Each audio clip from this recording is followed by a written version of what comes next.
बिस्मिल्लाहिर्रहमानिर्रहीम। अस्सलाम वालेकुम viewers, welcome to Fatima health and beauty tips channel. Friends, मेरी आज की वीडियो उन व्यूवर्स के लिए बहुत ही फायदेमंद साबित होने वाली है जिनके दांत पीले या फिर मध्यम कलर के हो गए हैं, मतलब चमक बिल्कुल नहीं रही। दांतों का खूबसूरत, साफ और चमकदार होना न सिर्फ सेहत के लिए बहुत जरूरी है बल्कि आप लोगों की अच्छी शख्सियत की भी अक्कासी करते हैं। सो वीडियो बहुत ही यूजफुल होने वाली है, इसलिए पूरी वीडियो को ध्यान से देखिएगा ताकि बात आपको अच्छे तरीके से समझ में आए। तो मैं काफी दिनों से ट्राई कर रही थी कि मैं कोई ऐसी इफेक्टिव रेमेडी बताऊं जिसमें बेकिंग सोडे का इस्तेमाल ना हो और आपके दांत भी ज्यादा चमकदार और सफेद हो जाए। ये रेमेडी बहुत ही इजी है। इसको बनाने के लिए सबसे पहले जो चीज हमें चाहिए होगी वो है खाने वाला नमक, जो हम घर में इस्तेमाल करते हैं। वो हम लेंगे 1 चम्मच। हमारा दूसरा इंग्रेडिएंट्स है वो है सरसों का तेल। सरसों का तेल हर घर में मौजूद होता है। हम 1 चमचा यहाँ ऐड करेंगे और दोनों चीजों को अच्छे तरीके से मिक्स कर लेंगे।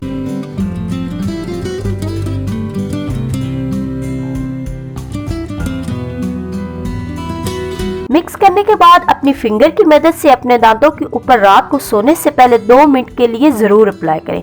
इसके बाद कुली करके सो जाए। आप लोगों ने ये काम रोजाना करना है। आप देखेंगे कि आपके दांतों की चमक आहिस्ता आहिस्ता वापस आने लगेगी और काफी सारे प्रॉब्लम से आप लोगों को छुटकारा मिल जाएगा। अगर आपके मसूड़ों से खून आता है तो खून आना बंद हो जाएगा। दांतों में दर्द रहती है तो इसके इस्तेमाल के बाद आपके दांतों का दर्द भी ठीक हो जाएगा। और अगर आपके दांतों में खुदा न खास्ता कीड़ा वीड़ा लग गया है तो इससे भी इस रेमेडी को इस्तेमाल करके अफाका होगा और आपके दांतों के तमाम प्रॉब्लम्स ठीक हो जाएंगे। अगर आपको वीडियो अच्छी लगी हो तो इसको लाइक जरूर कर दे और मेरे चैनल को अभी तक सब्सक्राइब नहीं किया तो जल्दी से लाल बटन को प्रेस करके इसे सब्सक्राइब कर लें। तो मिलते हैं एक नई वीडियो के साथ, तब तक के लिए अल्लाह हाफिज।